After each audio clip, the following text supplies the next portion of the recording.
तो गुरु लोग, इस वीडियो में हम एक Korean movie how long will I love you का एक्सप्लेनेशन देखेंगे। इस मूवी में हमें दो अलग अलग टाइमलाइन को दिखाया गया है और दोनों टाइमलाइन का एक घर मर्ज हो जाता है। फिर आगे क्या होता है वो देखने के लिए बने रहिए वीडियो पर। तो इंट्रो के साथ एक्सप्लेनेशन शुरू करते हैं। Carlo arrest पूरी है कि criminal the way she back it up damage करे physical reminder करामा तेनू every year तो गली दा कुत्ता में जंगल दा शेर। तो मूवी की शुरुआत में हम जिया को देखते हैं। जिया जब 12 साल की थी तभी उसके पिताजी टपक गया था, इसीलिए ऐसी हालात में वो अपने बचपन के घर को बेचकर दूसरी जगह पर रहने जाती है और कुछ सालों बाद वो वहीं पर जॉब कर रही होती है। और उसका एक ही टारगेट होता है कि उसने जो घर को बेचा है यानी कि अपने पिताजी के घर को वो किसी तरह से उसको वापस खरीद ले। लेकिन अब उसका जितना वेतन मिलता है वो तो उसी के लिए कम पड़ता है और वो इस लंघा वाली नौकरी से भी खुश नहीं थी। फिर हम एक लड़के लू को देखते हैं जो कि एक प्रॉपर्टी डिज़ाइनिंग का काम करता है और अपना पर्सनल बिजनेस स्टार्ट करना चाहता है। वो एक इन्वेस्टर को अपना डिज़ाइन दिखा रहा होता है, लेकिन वो इन्वेस्टर उसको भग साले बोल के वहाँ से खिसक जाते हैं। फिर रात होती है और लू अपने घर में लौटता है और जिया भी अपने घर लौट रही होती है। लेकिन हैरानी की बात तो ये यहाँ पर ये होती है कि लू और जिया दोनों जन एक ही अपार्टमेंट में एक ही घर में रहते हैं। असल में मामला ये है कि लू इस घर में साल 1999 में रहता है और जिया इस घर में साल 2018 में रह रही होती है। अब यहाँ एगो सवाल आता है कि दोनों अलग अलग टाइमलाइन में एक ही घर में कैसे रह सकते हैं। तो ये सब हमें आगे पता चलेगा। तो अब हम आगे देखते हैं कि जिया नहा रही होती है और दूसरी तरफ वहीं लू कुकिंग कर रहा होता है। तो वो बर्तन को सिंक में डालकर धो रहा होता है। तभी जिया को उसके बाथटब में कुछ कचरा मिलता है और लू के सिंक में जिया का चड्डी भरा मिलता है। इसे देखकर दोनों को भी कुछ समझ में नहीं आता है और वो सोचते हैं कि साला अचानक उनके साथ ये सब क्या हो रहा है। लेकिन बहुत थक जाने के कारण दोनों इसके बारे में ज़्यादा नहीं सोचते हैं और बेड पर जाकर टांग पसार के अपने अपने टाइमलाइन में सो जाते हैं। फिर अगले दिन लू के चेहरे पर जिया का एक ज़ोरदार झापड़ लगता है। तो वो दोनों हैरान होकर उठकर देखते हैं तो उन दोनों को कमरा मर्ज हो गया होता है और वो कमरा पहले से भी बड़ा होता है। अब ये देखते ही दोनों घबरा जाते हैं और फिर जिया लू को चोर समझकर वहाँ की चीज़ों से मारने पीटने लग जाती है और लू भी अपने आप को बचाने के लिए इधर उधर भाग रहा होता है। तो अभी उन्हें समझ में आता है कि दोनों का कमरा मर्ज हो गया है। अब लू अपने कमरे की खिड़की से बाहर देखता है, तब वहाँ बादल छाए हुए होते हैं और इधर जिया अपने कमरे से बाहर देखती है तो वहाँ तेज़ धूप होता है। फिर लू अपना दूरा खोल के बाहर जाता है, तब उसे कुछ अलग नज़ारा नहीं दिखता है। वो अब तक साल 1999 में ही होता है। लेकिन जब जिया लू के दरवाजे से बाहर देखती है तो वो एकदम शॉक हो जाती है। कहा है कि वो अब तक तो 2018 में जी रही थी, लेकिन उसे बाहर 1999 का सीन दिखने लगता है और वो घबराकर अंदर डोर लॉक कर देती है। फिर वो अपने कमरे का दरवाज़ा खोलकर देखती है, तब वो फिर से 2018 में आ गई थी। लेकिन अब ये नज़ारा देखकर लू हैरान हो जाता है क्योंकि वो तो साल 1999 में जी रहा था। तो अब 2018 में टेक्नोलॉजी और भी एडवांस हो गई होती है। फिर दोनों घबराकर अंदर जाकर दरवाज़ा को लॉक कर देते हैं। फिर दोनों जन समझ जाते हैं कि दोनों एक ही अपार्टमेंट में अलग अलग टाइमलाइन में जी रहे हैं। तब जिया लू के चेहरे पर एक और झापड़ मारती है और लू उससे इसका रीज़न पूछता है। तब वो कहती है कि सपना है कि सच है, यही जानने के लिए हमने तुमको तमाचा मारा है। फिर लू कहता है कि आपस में लड़ते रहने से घंटा कुछ नहीं होगा, क्यों ना हम इन दोनों दरवाज़ों को एक साथ ओपन करके देखें कि क्या होता है। फिर दोनों जन अपने अपने साइड वाले दरवाज़ा को खोलने की कोशिश करते हैं, लेकिन उस समय उन दोनों का कमरा फिर से मर्ज होने लगता है। तब वो समझ जाते हैं कि दोनों दरवाज़ों को एक साथ खोला नहीं जा सकता है। अब जिया को याद आता है कि 1999 में तो उसका पिताजी जिंदा था, इसीलिए वो लू को कहती है कि तुम अपने साइड वाले दूरा को खोलकर मुझे तुम्हारे टाइमलाइन में ले चलो क्योंकि मुझे मेरे बाप से मिलना है। और लू उसे अपने टाइमलाइन में ले आता है। अब जिया 1999 में आते ही अपने बाप से मिलने के लिए बहुत ज़्यादा खुश होती है और भागकर अपने बाप के पास जाती है। लेकिन वहाँ पहुँचते ही वो देखती है कि उसके पापा तो ऑलरेडी 10 साल के जिया के साथ खेल रहा है। अब यह देखकर जिया इमोशनल हो जाती है और वह उनसे मिलने के लिए तेज़ी से उनके पास जाने लगती है। और तभी अचानक से उसके आसपास एक भूकंप आने लगता है और तेज़ हवा भी आने लगती है, जिसके कारण वो अपने बाप से नहीं मिल पाती है। फिर वह गुस्सा होकर अपने अपार्टमेंट में लौट आती है। तो अब लू उससे कहता है कि जैसे कि मैं तुम्हें मेरे टाइमलाइन में ले आया, ठीक वैसे ही तुम भी मुझे अपने टाइमलाइन में ले चलो। और तब जिया उसे एडवांस लैपटॉप देती है और उस लैपटॉप को देखकर लू हैरान हो जाता है। कहा है कि उसके टाइमलाइन में तो सिर्फ कंप्यूटर्स हुआ करता था, वो भी भंगार वाला।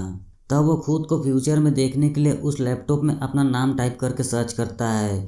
तब उसके आसपास और भूकंप आने लगता है और फिर जिया को ये समझ में आ जाता है और वो लू से कहती है कि हम दोनों हमारे पास्ट या फ्यूचर के लोगों से कांटेक्ट नहीं कर सकते हैं और ऐसा करने की कोशिश करते ही इस तरह का भूकंप आ जाएगा और इसी तरह हम दोनों एक साथ दरवाज़ा भी खोल नहीं सकते हैं और तुम्हारे दरवाज़ा को सिर्फ तुम ही ओपन कर सकते हो और मैं उससे बाहर आ जा सकती हूँ और मेरे दूरा को सिर्फ मैं ही ओपन कर सकती हूँ और तुम उसमें से बाहर आ जा सकते हो। इस तरह वो लू को ये सारी बातें को समझाती है। फिर हम एक साइंटिस्ट और एक अमीर बिजनेसमैन को एक मीटिंग में बातें करते हुए देखते हैं। तब वो साइंटिस्ट कहता है कि हमने उस डायमेंशनल टाइमलाइन को क्रिएट कर लिया है, लेकिन वो टाइमलाइन हमारी जगह पर ना आकर इस सिटी में ही किसी और जगह में क्रिएट हो गया है और हमें किसी भी तरह से उस जगह को खोजना होगा। यही सब बातें वो बिजनेसमैन से कहता है, लेकिन उस बिजनेसमैन का दिमाग में तो सिर्फ एक ही बात चल रहा होता है कि उस टाइमलाइन के जरिए बहुत सारे पैसा कैसे कमाया जाए। फिर मीटिंग ख़त्म हो जाता है पर बिजनेसमैन का चेहरा हमें नहीं दिखाया जाता। अब फिर रात हो जाता है और जिया को नींद नहीं आती है।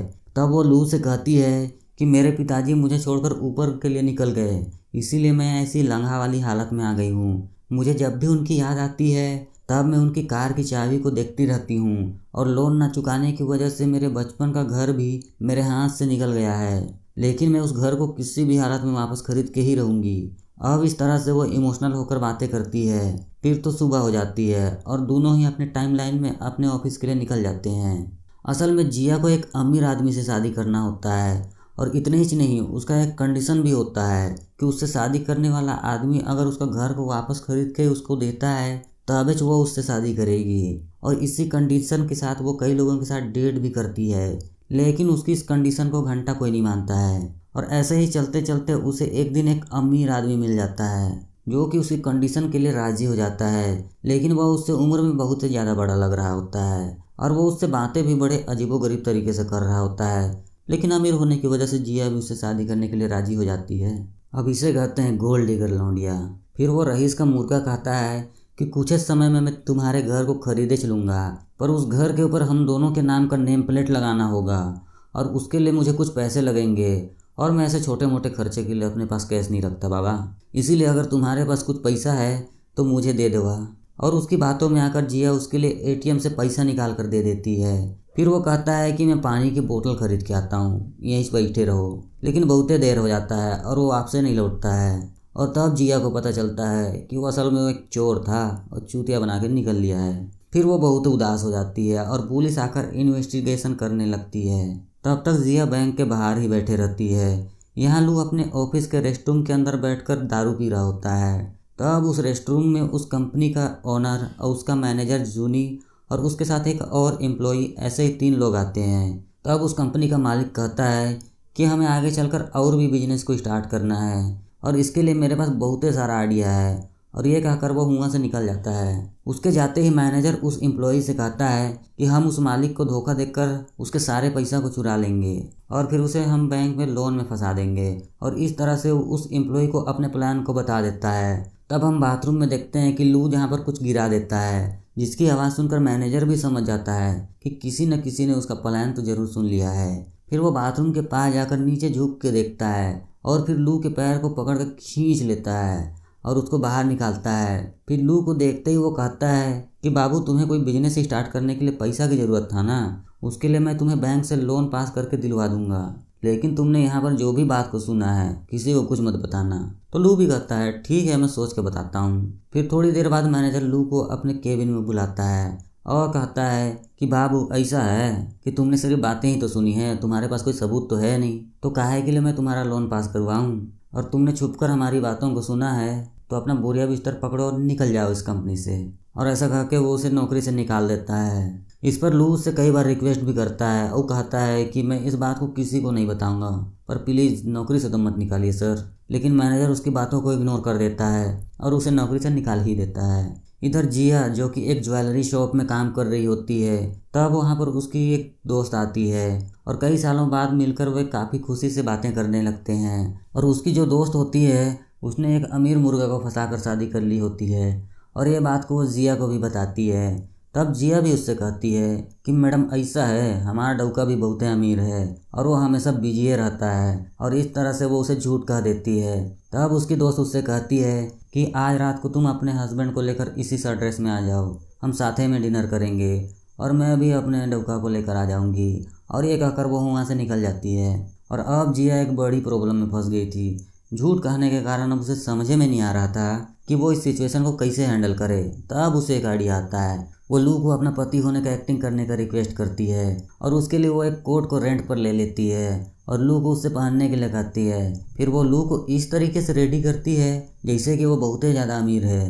फिर वो जिया की दोस्त की बताई जगह पर जाते हैं, जहाँ जिया लू को वहाँ पर अपना हस्बैंड कहकर इंट्रोड्यूस करती है और कुछ देर तक सब कुछ नॉर्मल ही चल रहा होता है। फिर खाना खाते समय लू अपने खाने को जल्दी जल्दी ख़त्म कर देता है और फिर वो अपना कोट को उतार कर वहीं पर साइड में रख देता है। और तब जिया की फ्रेंड और उसका हस्बैंड नोटिस करता है जहाँ पर लू के कोट पर लिखा हुआ होता है कि यहाँ पर कपड़ा रेंट पर दिए जाते हैं। लेकिन यह पता ना होकर लू उससे कहता है कि मेरी एक बहुत ही बड़ी कंपनी है और लंबा लंबा फेंक फेंक कर झूठी कहानियाँ उन दोनों को बता देता है। अब ये सब सुनकर वो दोनों को हंसी आ जाता है। और इतना ही नहीं, जिया भी उन्हें एक फेक डायमंड रिंग को दिखाकर कहती है कि मैडम जी ऐसा है कि ये करोड़ों रुपए की डायमंड रिंग है।